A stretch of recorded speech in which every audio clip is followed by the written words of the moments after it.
ಆತ್ಮೀಯ ವಿದ್ಯಾರ್ಥಿಗಳೇ, ಇಂದಿನ ತರಗತಿಯಲ್ಲಿ 10ನೇ ತರಗತಿ ಸಮಾಜ ವಿಜ್ಞಾನ ವಿಷಯದ ಸಮಾಜಶಾಸ್ತ್ರ ವಿಭಾಗದಲ್ಲಿ ಬರ್ತಕ್ಕಂಥ ಸಾಮಾಜಿಕ ಚಳುವಳಿಗಳು ಎಂಬ ಅಧ್ಯಾಯದ ಬಗ್ಗೆ ಇವತ್ತು ತಿಳಿದುಕೊಳ್ಳೋಣ.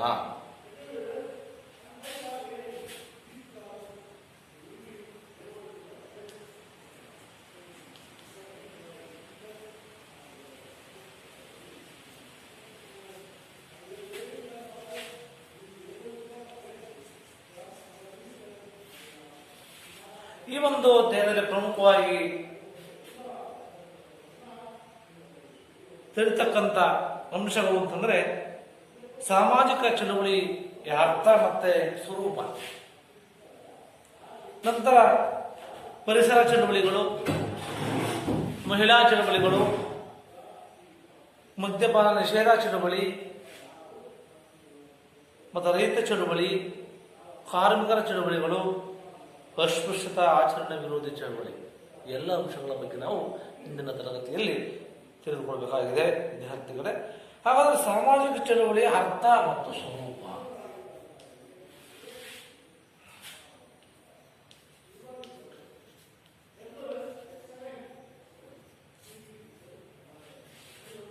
ಈ ಸಾಮಾಜಿಕ ಚಳವಳಿ ಅಂದರೆ ಸಮಾಜದ ಚಲನೆ, ಬದಲಾವಣೆ, ರೂಪಾಂತರಗಳಿಗೆ ಸಂಬಂಧಿಸಿ ನಡೀತಕ್ಕಂಥ ಒಂದು ವ್ಯವಸ್ಥಿತವಾದ ಸ್ವಾಭಾವಿಕ ಪ್ರತಿರೋಧದ ಸಾಮಾಜಿಕ ಪ್ರಕ್ರಿಯೆಯನ್ನ ನಾವು ವ್ಯವಸ್ಥಿತ ಎಂದರೆ ಪ್ರತಿ ಚಳವಳಿಗೆ ಹಿಂದೆ ಒಂದು ನಿರ್ದಿಷ್ಟವಾಗಿರ್ತಕ್ಕಂಥ ಗುರಿ ಮತ್ತು ಉದ್ದೇಶ ಇರುತ್ತೆ ಅಂತ.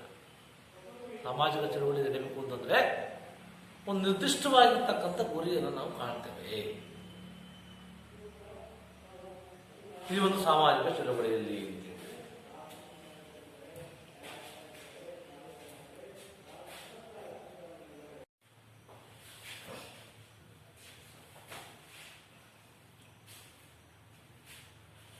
ಮತ್ತೆ ಯೋಜನೆ ಮತ್ತೆ ಕಾರ್ಯಕ್ರಮ ಇರುತ್ತೆ.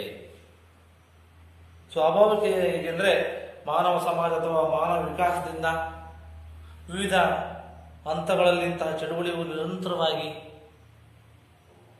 ನಡೆದಿವೆ, ನಡೀತವೆ ಅಂತ. ಈ ಯಾವುದೇ ಜೀವಿ ತನ್ನ ಅಸ್ತಿತ್ವಕ್ಕೆ ಧಕ್ಕೆ ಬಂದಾಗ ಅದರ ವಿರುದ್ಧ ಸ್ವಾಭಾವಿಕವಾಗಿ ವಿರೋಧವನ್ನು ವ್ಯಕ್ತಪಡಿಸತಕ್ಕಂಥದ್ದು. ಪ್ರತಿರೋಧಕ್ಕೆ ಮಾನವ ಜೀವಿ ಮತ್ತು ಸಮಾಜ ಹೊರತಾಗಿಲ್ಲ. ಇದನ್ನು ನಾವು ಸ್ವಾಭಾವಿಕ ಪ್ರಕ್ರಿಯೆ ಅಂತ ಕರಿತೀವಿ. ಈಗ ಸ್ವಾಭಾವಿಕ ಪ್ರಕ್ರಿಯೆ.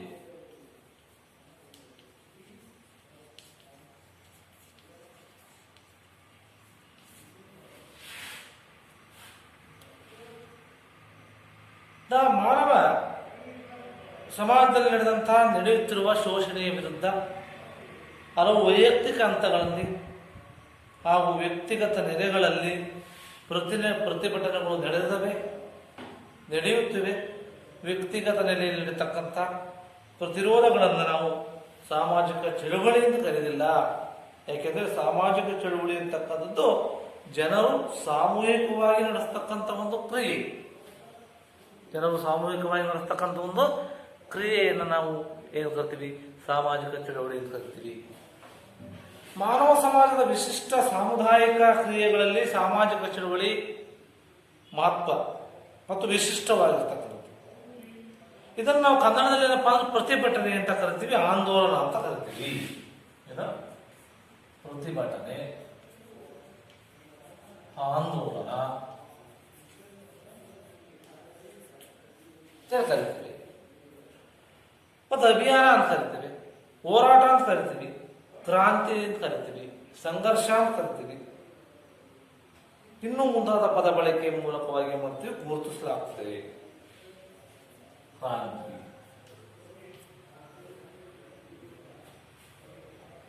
ಈ ಶೈಕ್ಷಣಿಕ ವಲಯದಲ್ಲಿ ಇಂಗ್ಲಿಷ್ನ ಮೂವ್ಮೆಂಟ್ ಎಂಬ ಸಮಾಂತರವಾಗಿ ಪದವಾಗಿ ಬಳಸ್ತೀವಿ. ಸಮಾಂತರವಾಗಿ ಅಂತ ಮೂವ್ಮೆಂಟ್ ಅಂತ.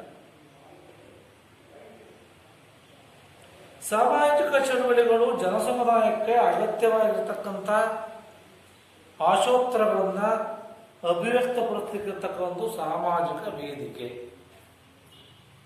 ಸಾಮಾಜಿಕ ಚಳುವಳಿಗಳ ವೇದಿಕೆಗಳಲ್ಲಿ ಭಾಗವಹಿಸ್ತಕ್ಕಂಥವರು ಚಳುವಳಿಗಳು ಹೆಚ್ಚು ಚುರುಕುಗೊಂಡಂತೆ ತೆಗೆದುಕೊಳ್ತಕ್ಕಂಥ ಪೂರ್ವ ನಿಯೋಜಿತವಲ್ಲದ ತಿರುವುಗಳಿಂದ, ಯಾವುದೇ ಪೂರ್ವ ನಿಯೋಜಿತ ತಿರುವುಗಳಿರುವುದಿಲ್ಲ, ವಿವಿಧ ಸಂಘರ್ಷಗಳ ಪ್ರಭಾವಕ್ಕೊಳಪಟ್ಟು ಹೊಸ ಮನೋಭಾವನೆಗಳನ್ನು, ಹೊಸ ಸಾಮಾಜಿಕ ಪ್ರವೃತ್ತಿಗಳನ್ನು ಬೆಳೆಸಿಕೊಂಡಿರುವ ಉದಾಹರಣೆ ಎಂದರೆ ಮಹಾತ್ಮ ಗಾಂಧೀಜಿಯವರು ಮೊದಲು ದೇವರೇ ಸತ್ಯ ಹೇಳ್ತಾ ಇದ್ರು.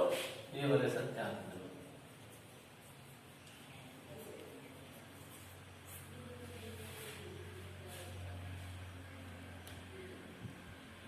ಸತ್ಯವೇ ದೇವರು ಎನ್ನುವಲ್ಲಿ ಅವರನ್ನ ಅದೊಂದು ನಿಲ್ಲಿಸಿತ್ತು.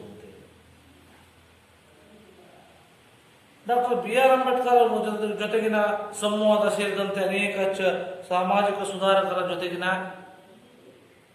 ಒಡನಾಟ ಸಾಮಾಜಿಕ ಚಳವಳಿಯಿಂದ ಏನಾಯಿತು? ಸಾಮಾಜಿಕ ಸುಧಾರಕರ ಒಡನಾಟ ಮಹಾತ್ಮ ಗಾಂಧೀಜಿಯವರ ಸತ್ಯವೇ ದೇವರು ಎನ್ನುವಲ್ಲಿಗೆ ತಂದು ನಿಲ್ಲಿಸ್ತು. ಇದು ಮಹಾತ್ಮ ಗಾಂಧೀಜಿಯವರು ವಿವಿಧ ಸಾಮಾಜಿಕ ಚಳವಳಿಗಳನ್ನು ಮೈಗೂಡಿಸಿಕೊಂಡಿದ್ದರಿಂದ ಸಾಮಾಜಿಕ ಅನುಭವಗಳ ಫಲ. ಹೀಗಾಗಿ ಪ್ರತಿ ಚಳುವಳಿ ಹೊಸ ಸಾಮಾಜಿಕ ವರ್ತನಾ ಮಾದರಿಗಳನ್ನು ರೂಪಿಸ್ತಕ್ಕಂಥ ಕೆಲಸವನ್ನು ಮಾಡುತ್ತೆ. 19ನೇ ಶತಮಾನಕ್ಕಿಂತ ಮೊದಲು ಪ್ರಾಕೃತಿಕ ಸಂಪತ್ತು ಬಹುತೇಕ ಸಾರ್ವಜನಿಕರು ಬಳಸುವ ಸಂಪತ್ತಾಗಿತ್ತು. ಈ ಕೈಗಾರಿಕೀಕರಣದ ನಂತರ ಪ್ರಾಕೃತಿಕ ಸಂಪತ್ತುಗಳ ಮೇಲೆ ಸರ್ಕಾರಗಳು ಏನು ಮಾಡಿದವು ಮತ್ತು ಬಂಡವಾಳಶಾಹಿಗಳು ಹಿಡಿತವನ್ನು ಸಾಧಿಸಲಿಕ್ಕೆ ಪ್ರಾರಂಭಿಸಿದರು. ಈ ಪ್ರಾರಂಭಿಸಿದಾಗ ಈಗ ಅವುಗಳ ಮೇಲೆ ನಿಯಂತ್ರಣವನ್ನ ಏರಲು ಕಾನೂನಾತ್ಮಕ ಕ್ರಮಗಳನ್ನು ಜಾರಿಗೆ ತಂದರು. ಸ್ವಾಭಾವಿಕ ಸಂಪನ್ಮೂಲವಾದ ಉರುವಲುಗಳ ಮೇಲೆ ನಿರ್ಬಂಧವನ್ನ ಹಾಕಲಿಕ್ಕೆ, ಉರುವಲುವನ್ನು ಪಡೆಯುವುದಕ್ಕೆ ಅವಕಾಶ ನಮಗೆ ಸಿಗದಂತಾಯಿತು. ಈ ಬಗ್ಗೆ ಅನೇಕ ಸುಧಾರಕರು ಧ್ವನಿಯನ್ನು ಎತ್ತಿರ್ತಕ್ಕಂಥದ್ದನ್ನು ನಾವು ಕಾಣ್ತೀವಿ. ಈ ಹಿನ್ನೆಲೆಯಲ್ಲಿ ಸಾಮಾಜಿಕ ಚಳುವಳಿ, ಪರಿಸರ ಚಳುವಳಿ, ಮಹಿಳಾ ಚಳುವಳಿ, ರೈತ ಚಳುವಳಿಗಳನ್ನು ನಾವು ಅರ್ಥ ಮಾಡ್ಕೋಬೇಕಾಗತ್ತ, ಅವೆಲ್ಲ ಅರ್ಥೈಸಬೇಕಾಗತ್ತೆ. ಈ ಸಾಮಾಜಿಕ ಚಳುವಳಿಗಳು ಎಲ್ಲ ಕಾಲ ದೇಶಗಳಲ್ಲಿ ಒಂದಲ್ಲ ಒಂದು ರೀತಿಯ ನಡೆಯುತ್ತಿವೆ. ಕೆಲವು ಚಳುವಳಿಗಳು ಶಾಶ್ವತ ಸಾಮಾಜಿಕ ಪರಿಣಾಮಗಳನ್ನು ತಂದವೆ. ಉದಾಹರಣೆ ಹೇಳಬೇಕು ಅಂದರೆ ಭಾರತ ಸ್ವತಂತ್ರ ಹೋರಾಟ, ರಾಜಕೀಯ ಸ್ವತಂತ್ರ ಸೇರಿದಂತೆ ಹಲವು ಶಾಶ್ವತ ಪರಿಣಾಮಗಳನ್ನು ನಮ್ಮ ಸಮಾಜದಲ್ಲಿ ತಂದಿದ್ದಾವೆ. ಮತ್ತು ಈ ಕೆಲವು ಚಳುವಳಿಗಳು ಪ್ರಮುಖ ಪರಿಣಾಮಗಳನ್ನು ಸಹ ಬೀರಬಹುದು. ಭಾರತ ಚರಿತ್ರೆ ಗಮನಿಸಿದರೆ ಮತ್ತೆ ಮತ್ತೆ ಕಾಣುವ ನಮ್ಮ ಧಾರ್ಮಿಕ ಚಳುವಳಿಗಳಿರ್ಬೋದು, ಆಮೇಲೆ ಭಕ್ತಿ ಪಂಥ ಚಳುವಳಿಗಳಿರ್ಬೋದು. ಭಾರತ ಸಾಮಾಜಿಕ ವ್ಯವಸ್ಥೆಯ ಸ್ವರೂಪವನ್ನು ಇವತ್ತೇನು ಮಾಡ್ತದವೆ, ತೆರೆದಿರ್ತಕ್ಕಂಥ ಕೆಲಸವನ್ನು ಮಾಡ್ತದವೆ. ಆಮೇಲೆ ಧರ್ಮ, ಜಾತಿ ಆಧಾರಿತ ದಬ್ಬಾಳಿಕೆ, ದೌರ್ಜನ್ಯ, ಕರ್ಮ ಸಿದ್ಧಾಂತದ ಪರಂಪರೆ, ಜಮೀನ್ದಾರರು ಸಾಮಂತರ ದೌರ್ಜನ್ಯ, ಅಪಮಾನಗಳ ವಿರುದ್ಧ ಮಹಾವೀರ, ಬುದ್ಧ, ಬಸವಣ್ಣ, ಶರಣರು, ಸೂಫಿಗಳು, ದಾಸರು, ಅಂಬೇಡ್ಕರ್ ಮೊದಲಾದವರು ನಡೆಸಿದಂತಹ ಕೆಲವು ಚಳುವಳಿಗಳು, ಜಾತಿ ಅವಮಾನ, ದೌರ್ಜನ್ಯಕ್ಕೊಳಗಾದ ಜನರಲ್ಲಿ ಬಿಡುಗಡೆಯ ಬೆಳಕು ತಂದು ಇದು ಸಾಮಾಜಿಕ ಮೇಲ್ಮುಖ ಚಲನೆಗೆ ಸಾಕಷ್ಟು ಅವಕಾಶಗಳಿಂದ ನೀಡಿತ್ತು ಅಂತಕ್ಕಂಥದ್ದನ್ನು ನೀವು ತಿಳಿಬೇಕಾಗುತ್ತೆ. ಈ ಚಳುವಳಿಯ ಉಗಮ ಮತ್ತು ವಿಕಾಸ ಯಾವ ರೀತಿ ಆಯಿತು ಅಂತ, ಸಾಮಾಜಿಕ ಚಳುವಳಿಗೂ ನಡೆದು ಯಾವ ರೀತಿ ಆಯ್ತು ಅದು?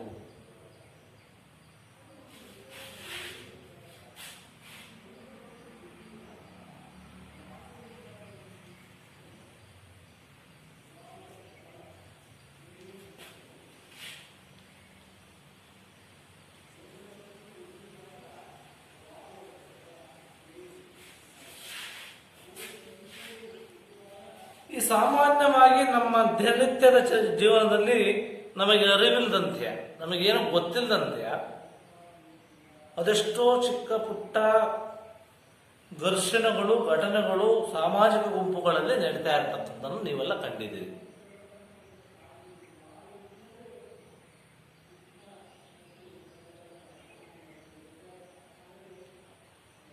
ಅವು ಆ ಕ್ಷಣಕ್ಕೆ ಮಾತ್ರ ಉದ್ಭವಿಸ್ತವೆ ಮತ್ತು ಮಾಯ ಆಗಿಬಿಡ್ತವೆ.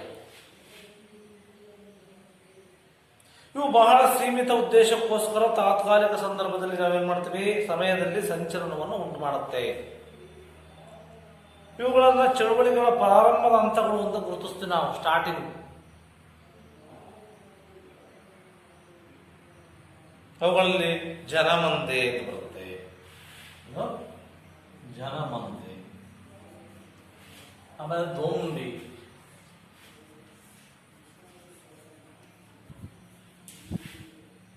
ಮುಂದೆ ದೊಂಬಿ, ನಂತರ ಬರ್ತಕ್ಕಂಥ ಗಲಭೆಗಳು ಪ್ರಮುಖವಾಗಿರ್ತವು.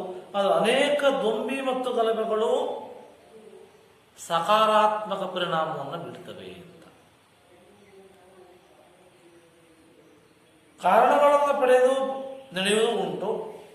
ಇಂಥವನ್ನ ನಾವು ಚಳುವಳಿಯ ಆರಂಭದ ಹಂತ ಅಂತ ಕರಿತೀವಿ. ಚಳುವಳಿಯ ಆರಂಭದ ಹಂತ. ಅದು ಪ್ರಮುಖವಾಗಿ ಬರ್ತಕ್ಕಂಥದ್ದು ಜನಮಂದೆ. ಏನು ಜನಮಂದೆ ಅಂದರೆ, ಜನರು ಆಕಸ್ಮಿಕವಾದ ಕಾರಣದಿಂದ ಹೆಚ್ಚಿನ ಸಂಖ್ಯೆಯಲ್ಲಿ ಸೇರಿ ತಾತ್ಕಾಲಿಕವಾಗಿ ನಡೀತಕ್ಕಂಥ ಒಂದು ಆಲೋಚನೆ ಇರ್ಬೋದು, ಅವರ ಭಾವನೆ ಇರ್ಬೋದು, ಅವರ ವರ್ತನೆ ಇರ್ಬೋದು. ಇದನ್ನು ನಾವು ಸಮೂಹ ವರ್ತನೆ ಅಂತ ಕರಿತೀವಿ. ಉದಾಹರಣೆ, ರಸ್ತೆ ಅಪಘಾತ ನಡೆದಾಗ ತಕ್ಷಣವೇ ಅಲ್ಲಿ ಸೇರಿರ್ತಕ್ಕಂಥ ಜನರು ಸೇರಿ ನಡೆಸ್ತಕ್ಕಂಥ ವರ್ತನೆ. ಅಲ್ಲಿ ಅಪಘಾತ ಆಗಿದೆ, ಅಲ್ಲಿ ಸೇರಿದಾಗ ಅದನ್ನೇನು ಕರಿತೀವಿ ನಾವು, ಜನಮಂದೆ ಅಂತ ಕರಿತೀವಿ. ಇದನ್ನ ಜನಮಂದೆಯ ವರ್ತನೆ ಅಂತ ಕರಿತೀವಿ. ಇಂತಹ ಮೂಲ ಮುಂದೊಂದಿನ ಸಾಮಾಜಿಕ ಚಳುವಳಿಯಾಗಿ ಏನಾಗುತ್ತೆ, ಪರಿಣಮಿಸುತ್ತೆ.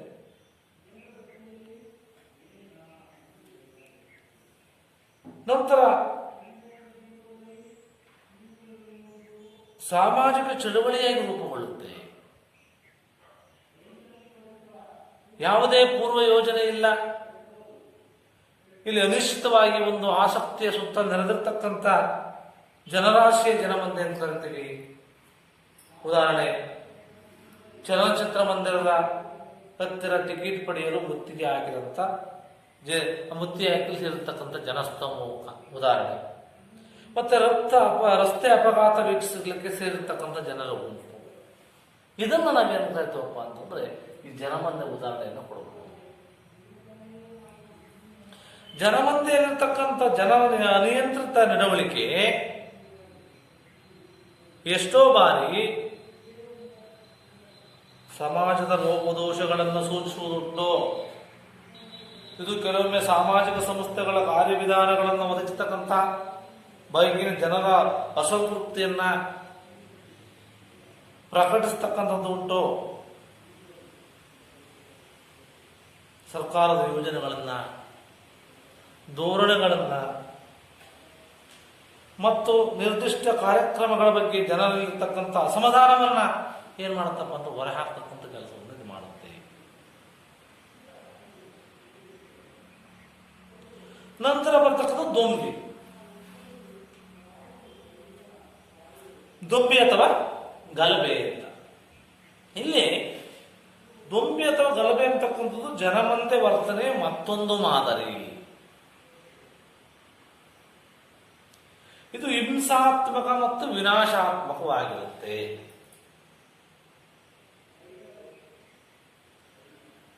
ಹಿಂಸಾತ್ಮಕ ಮತ್ತು ವಿನಾಶಾತ್ಮಕ ಸ್ವರೂಪದ ಜನಮಂದೆ ವರ್ತನೆಯನ್ನು ನಾವು ದೊಂಬಿ ಅಥವಾ ಗಲಭೆ ಅಂತ ಕರಿತೀವಿ. ಜನಮಂದಿಯಲ್ಲಿ ಕಾಣುವಷ್ಟು ಕನಿಷ್ಠ ಮಟ್ಟದ ಉದ್ದೇಶ ಇರಲ್ಲ. ಏಕತೆ ಕೂಡ ದೊಂಬಿಯಲ್ಲಿರಲ್ಲ. ದೊಂಬಿ ಗಲಭೆಗಳಲ್ಲಿ ವಿವಿಧ ಸಮಾಜಘಾತುಕ ಗುಂಪುಗಳು ತಮ್ಮ ಹಿತಾಸಕ್ತಿಗಳನ್ನ ಬಳಸಿಕೊಳ್ಳುವ ಉದ್ದೇಶದಿಂದ ಸಾರ್ವಜನಿಕ ಆಸ್ತಿಪಾಸ್ತಿಗಳನ್ನ ನಾಶ ಮಾಡುವ, ಹಾಳು ಮಾಡುತ್ತಾ ಮುಂದೆ ಹೋಗ್ತಾರೆ. ದೊಂಬಿ ಮತ್ತು ಗಲಭೆಗಳು ಮೊದಲಿಗೆ ಗೊಂದಲವನ್ನು ಸೃಷ್ಟಿ ಮಾಡ್ತವೆ. ಈ ಮೂಲಕ ಅಪಪ್ರಚಾರಗಳನ್ನು ನಡೆಸ್ತವೆ. ಅಪಪ್ರಚಾರವನ್ನು ನಡೆಸಿ ಗಲಭೆಗಳನ್ನು ಸೃಷ್ಟಿಸಿ ಕೆಲವೊಮ್ಮೆ ದೊಂಬಿ ಅಥವಾ ಗಲಭೆಗಳು ಅಪಾರವಾದ ಜೀವಕ್ಕೆ ಹಾನಿಯನ್ನು ಉಂಟು ಮಾಡತಕ್ಕಂಥ ಕೆಲಸವನ್ನು ಮಾಡ್ತವೆ ಅಂತ. ಹೀಗಾಗಿ ದೊಂಬಿ ಮತ್ತು ಗಲಭೆಗಳಲ್ಲಿ ತೊಡಗಿರುವವರ ವರ್ತನೆಗೆ ನಿಶ್ಚಿತವಾದಂಥ ಗುರಿ ಇರುವುದಿಲ್ಲ, ನಿರ್ದಿಷ್ಟ ಗುರಿ ಇಲ್ಲ. ದೊಂಬಿ ಮತ್ತು ಗಲಭೆಗಳು ಕಾನೂನಿಗೆ ಮತ್ತು ಗಂಭೀರವಾಗಿರ್ತಕ್ಕಂಥ ಸಮಸ್ಯೆಗಳಿಗೆ ಗಂಭೀರವಾಗಿರ್ತಕ್ಕಂಥ ಒಂದು ಸವಾಲು ಅಂತ ನಾವು ತಿಳಿಬೇಕಾಗುತ್ತೆ.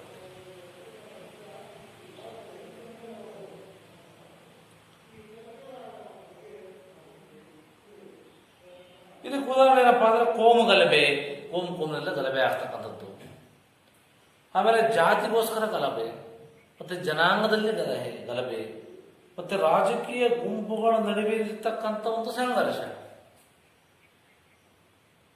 ರಾಜಕೀಯ ಗುಂಪುಗಳಲ್ಲಿ ಸಂಘರ್ಷ ಮಾಡ್ತಕ್ಕಂಥದ್ದು.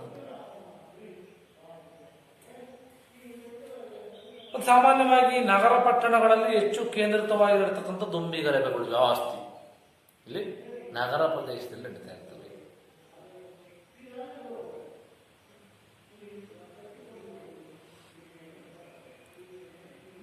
ಇತ್ತೀಚೆಗೆ ಗ್ರಾಮೀಣ ಪ್ರದೇಶಗಳು ವಿಸ್ತರಣೆ ಆಗ್ಬಿಟ್ಟಿದೆ.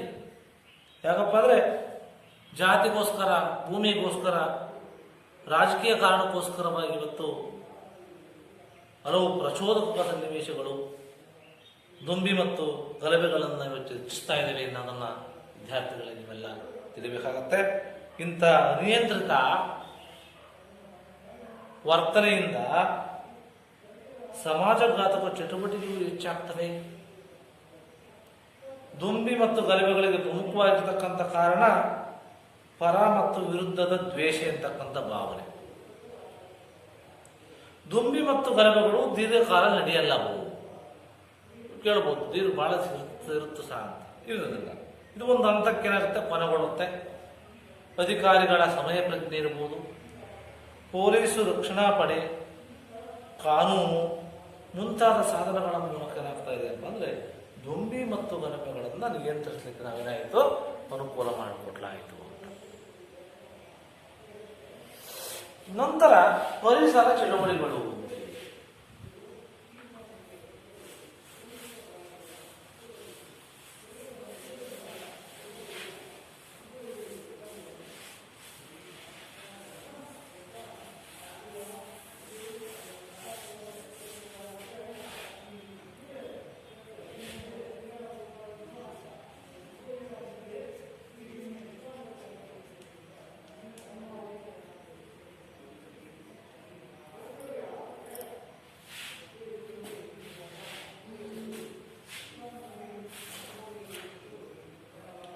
ಈ ಪರಿಸರ ಚಳುವಳಿ ಅಂದರೆ ಪರಿಸರದಲ್ಲಿರ್ತಕ್ಕಂಥ ಜೀವ ಜಗತ್ತಿನ ಸಂರಕ್ಷಣೆಯನ್ನ ವೈಜ್ಞಾನಿಕವಾಗಿ ಪ್ರತಿಪಾದಿಸ್ತಕ್ಕಂಥ ಚಳುವಳಿ, ವೈಜ್ಞಾನಿಕವಾಗಿ ಪ್ರತಿಪಾದನೆ ಮಾಡ್ತಕ್ಕಂಥ ಚಳುವಳಿ ಆಗಿರುತ್ತೆ ಪರಿಸರ ಚಳುವಳಿ.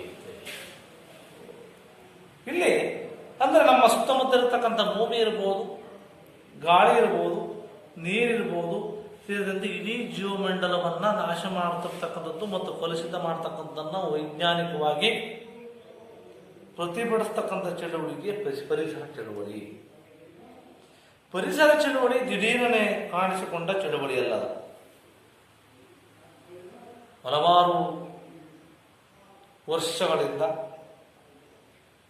ಪರಿಸರ ಮತ್ತು ಪರಿಸರ ವಾಸಿಗಳ ಮೇಲೆ ನಡೆಸಿದಂತಹ ದೌರ್ಜನ್ಯಗಳಿಗೆ ಹುಟ್ಟುಕೊಂಡಂತ ಪ್ರತಿರೋಧಗಳು ಈ ಒಂದು ಚಳುವಳಿಯಲ್ಲಿ ಕಾಣ್ತೀವಿ. ಉದಾಹರಣೆ, ಜಾರ್ಖಂಡ್ನ ಮುಕ್ತಿ ಮೋರ್ಚಾ 1973 ಪ್ರಾರಂಭ ಆಯಿತು. ಅಷ್ಟರಲ್ಲಿ 1973 ಈ ಜಾರ್ಖಂಡ್ನಲ್ಲಿ ಮುಕ್ತಿ ಮೋರ್ಚಾ ಆಗ್ತೀವಿ.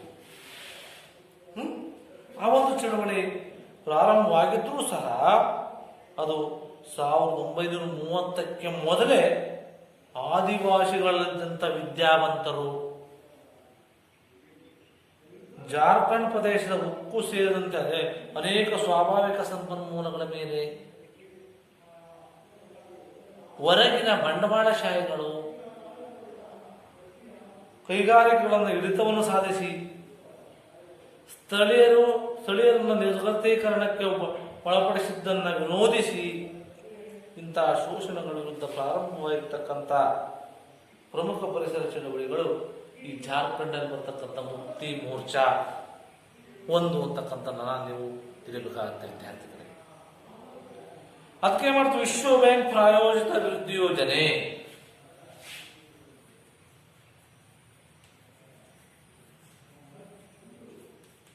ವಿಶ್ವ ಬ್ಯಾಂಕ್ ಪ್ರಾಯೋಜಿತ ಅಭಿವೃದ್ಧಿ ಯೋಜನೆಯನ್ನ ಆದಿವಾಸಿಗಳನ್ನು ಸ್ಥಳಾಂತರ ಮಾಡಲು ಪ್ರಾರಂಭಿಸಿದ ನಂತರ ಹಲವು ಪರಿಸರ ಚಳುವಳಿಗಳು ಆರಂಭಗೊಂಡವು ಅಂತ. ಹಲವು ಪರಿಸರ ಚಳುವಳಿಗಳು ಆರಂಭಗೊಂಡು ಜಾಗತಿಕ ತಾಪಮಾನದಲ್ಲಿ ಹೆಚ್ಚಳಾಯಿತು. ಜಲಸಂಪನ್ಮೂಲಗಳ ಮೇಲೆ ನಡೆದಿರ್ತಕ್ಕಂಥ ದೌರ್ಜನ್ಯ ಇರ್ಬೋದು, ಇನ್ನು ಮುಂತಾದವುಗಳು ವಿರೋಧಿ ನಡೆಸ್ತಕ್ಕಂಥ ಚಳುವಳಿಗಳೆಲ್ಲವೂ ಪರಿಸರ ಚಳುವಳಿಗೆ ಕಾರಣ ಆಯಿತು. ಮತ್ತೆ ಜೀವ ಜಗತ್ತಿನ ಮಹತ್ವದ ಬಗ್ಗೆ ಶೈಕ್ಷಣಿಕ ವಲಯ ಮತ್ತು ಬುದ್ಧಿಜೀವಿಗಳು, ಸಾಮಾಜಿಕ ಕಾರ್ಯಕರ್ತರು, ಸ್ಥಳೀಯ ಜನರ ಜೊತೆ ಸೇರಿ ಪರಿಸರ ಸಂರಕ್ಷಣೆಗಾಗಿ ಸಾಮೂಹಿಕವಾಗಿರ್ತಕ್ಕಂಥ ಪ್ರತಿಭಟನೆಗಳನ್ನು ನಡೆಸಲಿಕ್ಕೆ ತೊಡಗಿದ್ದಾರೆ. ಅವುಗಳಲ್ಲಿ ಪ್ರಮುಖವಾಗಿರ್ತಕ್ಕಂಥ ಚಳುವಳಿಗಳನ್ನು ನಾವು ಸಂಕ್ಷಿಪ್ತವಾಗಿ ಪರಿಚಯವನ್ನು ಮಾಡಿಕೊಳ್ಬೇಕಾಗಿದೆ ಈಗ. ಅದರಲ್ಲಿ ಪ್ರಮುಖವಾಗಿ ಬರ್ತಕ್ಕಂಥದ್ದು ಚಿಪ್ಕೋ ಚಳುವಳಿ ಅಂತೇಳಿ. ಚಳುವಳಿ ಚಿಪ್ಕೋ ಚಳುವಳಿ.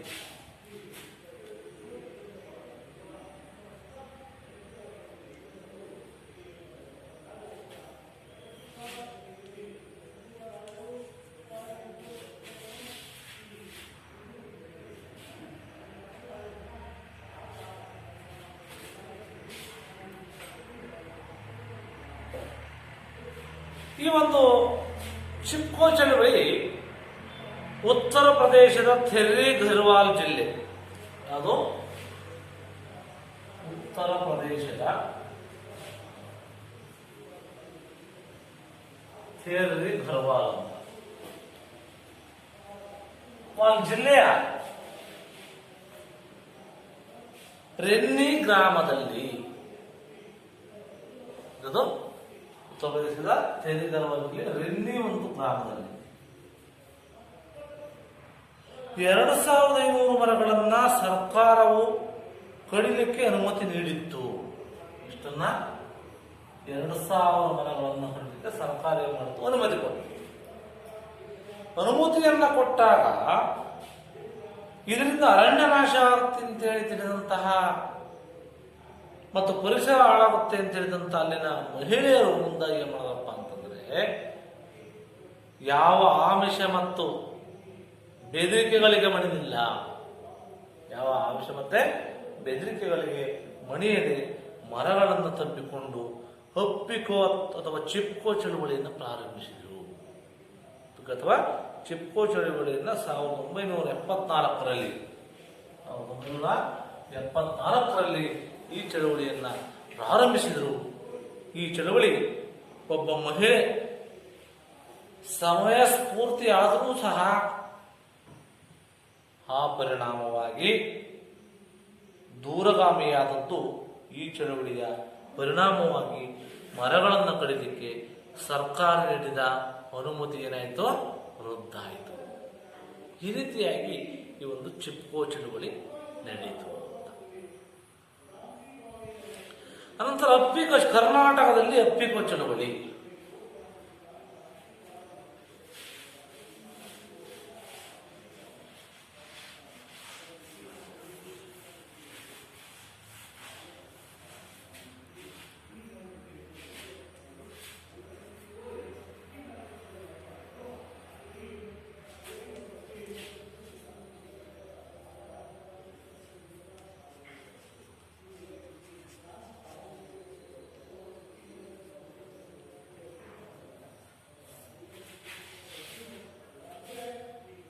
ಕರ್ನಾಟಕದ ಉತ್ತರ ಕನ್ನಡ ಜಿಲ್ಲೆಯ ಸಲ್ಯಾಣಿ ಗ್ರಾಮದ ರೈತರು. ಉತ್ತರ ಕನ್ನಡ ಸಲ್ಯಾಣಿ ಗ್ರಾಮದ ರೈತರು 1983ರಲ್ಲಿ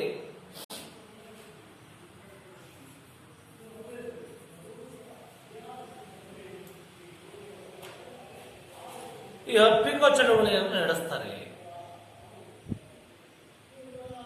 ಇಲ್ಲಿ ಕಲಸೆ ಎಂದು ಕರೆತಕ್ಕಂಥ ಅರಣ್ಯದಲ್ಲಿ, ಅಲ್ಲಿ ಕಲಸೆ ಅಂತ ಒಂದು ಅರಣ್ಯ ಇತ್ತಲ್ಲಿ ಉತ್ತರ ಕನ್ನಡ ಜಿಲ್ಲೆಯಲ್ಲಿ, ಎಂಬ ಅರಣ್ಯದಲ್ಲಿ ಗುತ್ತಿಗೆದಾರರು ಮರವನ್ನು ಕಡಿಲು ಬಂದಾಗ ಅದನ್ನ ತಡಿಲಿಕ್ಕೆ ಸ್ಥಳೀಯ ಜನರು ಮರಗಳನ್ನು ಅಪ್ಪಿಕೊಳ್ಳುವುದರ ಮೂಲಕ, ಸ್ಥಳೀಯ ಜನರು ಏನ್ ಮಾಡಿದ್ರು, ಮರಗಳನ್ನು ಒಪ್ಪಿಕೊಳ್ಳುವುದರ ಮೂಲಕ ಪ್ರತಿಭಟನೆಯನ್ನ ಮಾಡಿದ್ರು. ಮರಗಳ ಕಳ್ಳ ಸಾಗಾಣಿಕೆ ತಪ್ಪಿಸುವುದು, ಗಿಡ ಮರಗಳನ್ನು ಬೆಳೆಸುವುದು, ನಂತರ ಪರಿಸರ ಮಹತ್ವದ ಬಗ್ಗೆ ಸಾಮಾನ್ಯ ಜನರಿಗೆ ಅರಿವನ್ನು ಮೂಡಿಸ್ತಕ್ಕಂಥದ್ದು ಅಲ್ಲಿನ ಸ್ಥಳೀಯ ರೈತರ ಉದ್ದೇಶ ಆಗಿತ್ತು. ಅದಕ್ಕೋಸ್ಕರವಾಗಿ ಏನು ಮಾಡಬೇಕಪ್ಪ ಅಂದರೆ ಈ ಅಪ್ಪಿಕೋ ಚಳವಳಿಯನ್ನ ನಮ್ಮ ಉತ್ತರ ಕನ್ನಡ ಜಿಲ್ಲೆಯಲ್ಲಿ ಕರ್ನಾಟಕದಲ್ಲಿ ಮಾಡಿದರು ಅಂತಕ್ಕಂಥದ್ದು. ನಂತರ ನರ್ಮದಾ ಬಚಾವೋ ಆಂದೋಲನ.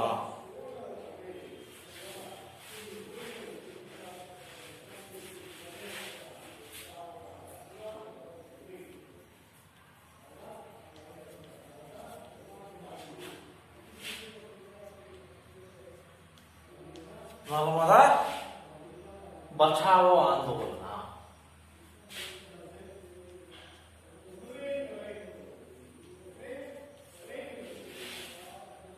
ಇಲ್ಲಿ ಗುಜರಾತ್ ರಾಜ್ಯದ ಸರ್ದಾರ್ ಸರೋವರ ಯೋಜನೆಯ ಅಡಿಯಲ್ಲಿ, ಗುಜರಾತ್ ರಾಜ್ಯದ ಸರ್ದಾರ್ ಸರೋವರದ ಯೋಜನೆಯ ಅಡಿಯಲ್ಲಿ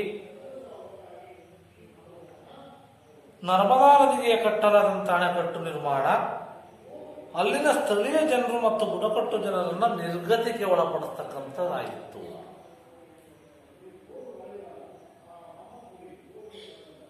ಆದ್ದರಿಂದ ಇಲ್ಲಿ ಅರಣ್ಯ ನಾಶ, ಪರಿಸರ ನಾಶ, ಜೀವ ಸಂಕುಲಗಳಿಗೆ ಏನಾಗ್ತಾ ಇದೆ, ತೊಂದರೆ ಆಗ್ತಾ ಇದೆ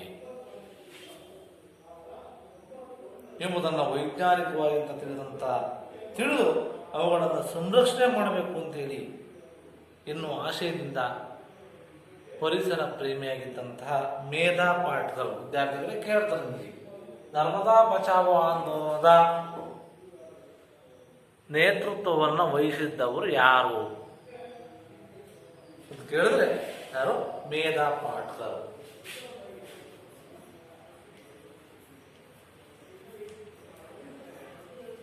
ಇವರು ಈ ಒಂದು ನರ್ಮದಾ ಬಚಾವೋ ಆಂದೋಲನ ನೇತೃತ್ವವನ್ನ ಅಣೆಕಟ್ಟು ನಿರ್ಮಾಣದ ವಿರುದ್ಧ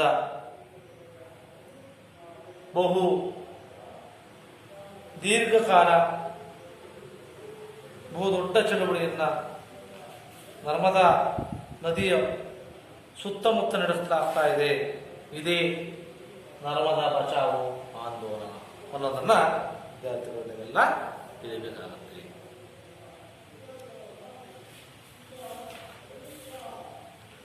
ನಂತರ ಮೌನ ಕಣಿವೆ ಆಂದೋಲನ.